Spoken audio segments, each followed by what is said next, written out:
CM of Delhi speaking at the moment. बहुत लोगों के ऑफ़र आए हैं, उन सब के साथ बातचीत चल रही है, बहुत सारी चीज़ें आगे बढ़ रही हैं बड़ी तेज़ी के साथ। उनमें से कई लोग मदद कर रहे हैं। बस उन्होंने मोस्टली लोगों ने एक ही शर्त रखी है कि हम अपना नाम नहीं बताना चाहते, हम आपकी वैसे ही मदद करेंगे। ये तो और भी बड़ा बड़प्पन है। हमारे कहते हैं ना कि जब आदमी किसी की मदद करे तो दाएं हाथ से मदद करे तो बाएं हाथ को भी पता नहीं चलना चाहिए कि उसने मदद की है। इस एटीट्यूड के साथ हमारे सब लोग मदद कर रहे हैं। मैं उन सारी सरकारों का, सभी मुख्यमंत्रियों का, सभी उद्योगपतियों का, सभी समाजसेवी संस्थाओं का, सभी धार्मिक संस्थाओं का जो बढ़ चढ़ के दिल्ली के लोगों की और दिल्ली सरकार की इस टाइम मदद कर रहे हैं, उन सब का शुक्रिया अदा करना चाहता हूँ। अभी जो मैंने अनाउंसमेंट्स की हैं इसमें भी बहुत सारे लोगों का सहयोग है। इतने कम समय में ये तभी संभव हो पाया कि कई लोगों ने इसमें मदद की, तभी हम ये टैंकर बैंकॉक से मंगा पा रहे हैं, फ्रांस से ऑक्सीजन के प्लांट्स मंगा पा रहे हैं। पिछले हफ्ते हमने देखा 3 दिन ऐसे थे, बृहस्पतिवार, शुक्रवार और शनिवार, जब दिल्ली में अस्पतालों में बहुत ज़्यादा अफरा तफरी हो गई थी। यहाँ ऑक्सीजन ख़त्म होने वाली है, वहाँ ऑक्सीजन ख़त्म होने वाली है। मैं भी काफ़ी घबरा गया था कि कहीं कोई दिल्ली के अंदर हादसा ना हो जाए कि टाइम पे ऑक्सीजन नहीं पहुँची और कई सारे लोगों की मृत्यु ना हो जाए। पूरी रात जाग के हमने बिताई है। एक फ़ोन कॉल आता था, SOS आता था, मैसेज आता था कि यहाँ ऑक्सीजन ख़त्म होने वाली है। उसको तुरंत कहीं ना कहीं से इंतज़ाम करके हम लोग ऑक्सीजन भिजवाते थे। लेकिन उसके बाद से स्थिति में काफ़ी सुधार हुआ है। पिछले 2 दिन में आप देखेंगे कि इस किस्म के SOS मैसेजेस अस्पतालों के, मैं ये नहीं कह रहा बिल्कुल नहीं आ रहे, अभी भी मैं देखता रहता हूँ, पढ़ता रहता हूँ। एक दो अस्पताल दिन में उनका आता रहता है कि यहाँ ऑक्सीजन पहुँचने में देरी हो गई, यहाँ ऑक्सीजन।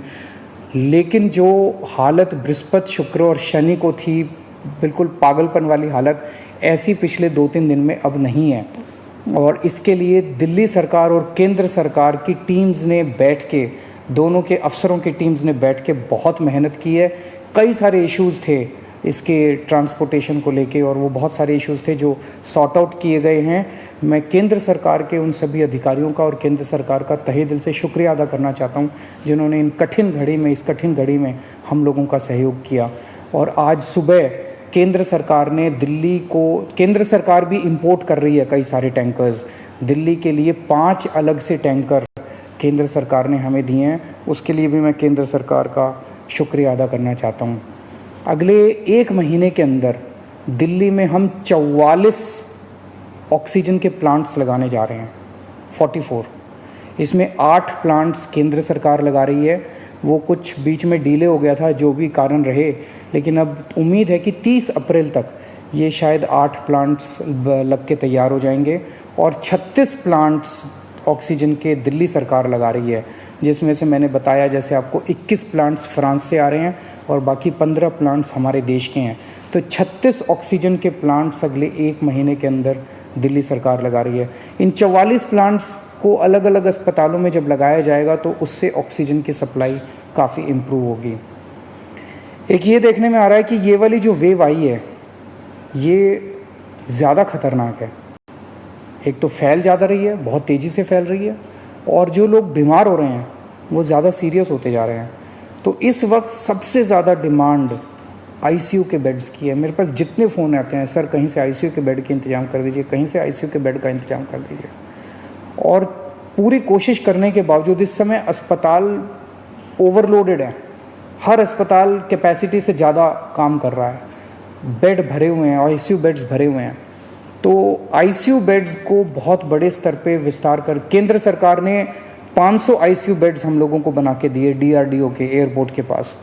और आपको जान के ताज्जुब होगा कि वो प्लांट जैसे ही बन के तैयार हुए, जैसे ही हमने अनाउंस किया, 3 घंटे के अंदर 500 के 500 बेड भर गए। केवल 3 घंटे के अंदर। इतने सीरियस मरीज घूम रहे हैं जो इलाज ढूंढ रहे हैं। तो अभी हम 500 ICU बेड्स, आज सुबह मैं मुआयना करके आया हूँ, GTB हॉस्पिटल के सामने एक रामलीला मैदान है, वहाँ पे हम 500 ICU बेड्स तैयार कर रहे हैं। LNJP अस्पताल के सामने अपना जो मेन रामलीला मैदान है, वहाँ भी हम 500 ICU बेड्स तैयार कर रहे हैं। और राधा स्वामी सत्संग में हम 200 ICU बेड्स तैयार कर रहे हैं। तो ये 1200 ICU बेड्स गंभीर मरीजों की देखभाल के लिए ये 1200 आईसीयू बेड्स 10 मई तक बन के तैयार हो जाएंगे। इससे मुझे लगता है कि लोगों को भी बहुत राहत मिलेगी और पूरे सिस्टम को बहुत राहत मिलेगी, जो अभी पूरी तरह से स्ट्रेच हो गया है। तो हम लगे हुए हैं, 24 घंटे लगे हुए हैं, सबके साथ मिलके काम कर रहे हैं, सारी सरकारों के साथ, सारे देश में राज्य सरकारों के साथ, केंद्र सरकार के साथ, अलग अलग समाज सेवी संस्थाओं के साथ, उद्योगपतियों के साथ, सबके साथ मिलके काम कर रहे हैं। सबका सहयोग मिल रहा है और मेरी यही एक उम्मीद है कि अगर हम सब मिलके काम करेंगे तो कोई कारण नहीं है कि हम इस पे जीत नहीं पा सकते। नमस्कार।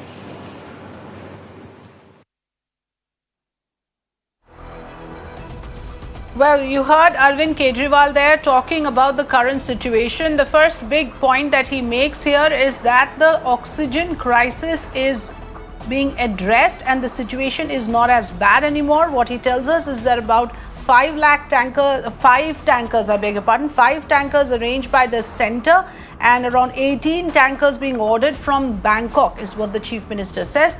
Also talking about importing 21 oxygen plants from France. In fact, what Arvind Kejriwal just says is the chaos that was there on Wednesday, Thursday and Friday has been addressed and now the situation is much better. He also says that the scarcity of tankers that were being faced in order to receive oxygen has been addressed and the Delhi government has ordered 18 tankers from Bangkok. And he also said that around over 30 oxygen plants will be set up in Delhi for future, even though there were some delays in this process.